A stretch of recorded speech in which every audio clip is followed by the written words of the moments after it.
Você foi chamado, separado, escolhido, tem família? É ali dentro que a missão começa. É você ser um instrumento na mão de Deus, para um dia falar, glória a Deus, toda a minha casa servimos ao Senhor. Porque quando eu olho no banco da igreja, vejo o marido, vejo o filho, vejo a filha, toda a minha casa está na presença do Senhor. Olha que missão cumprida, você ter aquela sensação de conforto, de falar, missão cumprida. E nessa missão transcultural, no Antigo Testamento, foi usado aqui o exemplo da viúva e de Jonas. É isso aí. Da viúva e de Jonas. Não foi da viúva?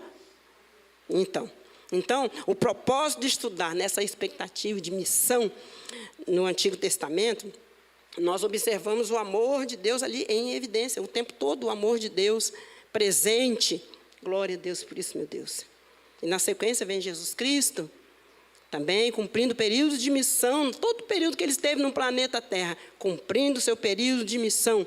Depois, Deus passou a missão ao povo de Israel, se bem que já desde o começo, o maior e melhor missionário de toda a nossa história foi o próprio Deus, né? Quando lá no Jardim do Éden, ele evangelizava, ele trabalhava com aquele primeiro casal. E dali para frente, a missão de Deus nunca terminou. Ele sempre teve esse propósito de nos voltar conosco para o céu, pegar cada um de nós e colocar ali onde nunca deveriam ter saído. O apóstolo Paulo, no capítulo 9, do verso 16, ele diz assim, porque se anuncio o evangelho, não tenho que me gloriar, pois me é imposto uma obrigação. E ai de mim, se não anunciar o evangelho. Sabe, amados, presta atenção aqui. Sendo livre, diz o apóstolo Paulo, para com todos, eu me fiz servo de todos. Sendo livre, me fiz servo de todos. Porque ele continua no verso 22 e diz assim, fiz-me como fraco,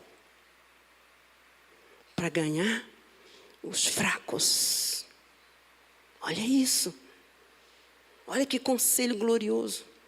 Você é gigante na fé, mas aos olhos de quem está em sua volta, você é um escravo dele. Sabe para quê? Para entrar com ele na glória. Para você ser o apontado pelo Pai como aquele que trouxe mostros nas mãos. Você levou o resultado do seu trabalho, o resultado da humildade, o resultado da perseverança. Quantas vezes somos humilhados? E muitas vezes humilhamos. O ser humano erra. Mas quando Deus olha e distingue um do outro, diz assim, fulano mais acertou do que errou. Por isso a misericórdia é dobrada e não entendemos por que às vezes Deus abençoa tanto mais a uns que a outros.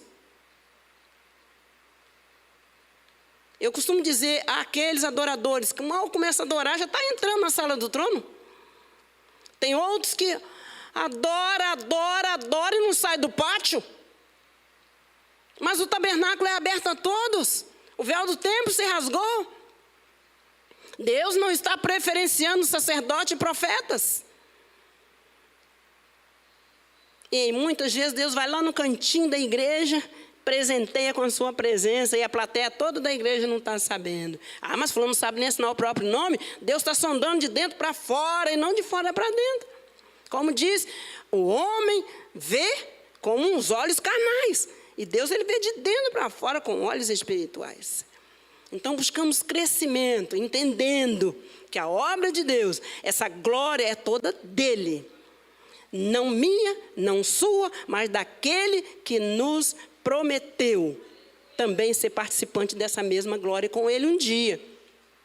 Então a glória é toda dele, que não venhamos ser soberbos e orgulhosos. Em nada nem nos colocamos como espiritual e nem dentro da obra de Deus. Porque Deus olha e pede igualdade aos teus filhos. A diferença está na busca. A diferença está naquele que se dedica mais. Sabe aquele filho que só quer mexer com droga, só quer roubar, vira e mexe, está na cadeia, está preso, outra hora está respondendo o pai e a mãe, está avançando, jogando um pedaço de pau na mãe, sabe? E aquele que é dedicado, aquele que está sempre do lado, aquele que está sempre dando palavras de ânimo, aquele que é trabalhador, aquele que é honesto, aquele que é fiel. Há uma diferença? Não podemos ser hipócritas e dizer, eu amo meus filhos todos iguais. E quando olhamos a palavra, vemos aqui o próprio Deus se exemplificando em discípulo, em discipulador, para fazer missão, para se dedicar à família, para se dedicar à igreja dele, dizendo, a mão está estendida sempre, ela nunca é recolhida, para abençoar, mas tem que buscar, a porta vai abrir, mas tem que bater. Isaías 56:3. E não fale, isso aqui quando eu li esse versículo, eu fiquei meditando lá, Moisés lidando com o povo no deserto, onde Deus fazia milagres um atrás do outro, porque minha vida é um milagre, tá? Eu sei que a sua também é, cada um tem a sua história com Deus. Nossa vida é um milagre, todo dia presenciamos Deus na nossa vida, né? Fica imaginando aquele povo lá, vendo tudo isso, e de repente quando vinha alguém de outro lugar para o seu meio, e que Deus simpático, que Deus maravilhoso é esse, Deus de Israel fez isso, fez aquilo, eu quero esse Deus também. Aí o povo de Israel, como sempre, Deus sempre ensinou o seu povo dizendo assim, o gentio vem para o seu meio e vocês devem abraçá-lo. Não há diferença, abrace-os. Porque desde o começo da história, Deus veio para salvar o mundo inteiro, independente de raça, tribo, nação, independente de tudo isso aí, o Senhor Deus veio na intenção de salvar e alcançar quanto mais almas em todas as áreas, em toda a nação. Isaías, o livro de Isaías 56, verso 3 diz assim, não fale ao filho do estrangeiro assim, que se houver unido ao Senhor dizendo, certamente o Senhor me separará do seu povo. Nem tão pouco diga ao eunuco, eis que sou uma árvore seca.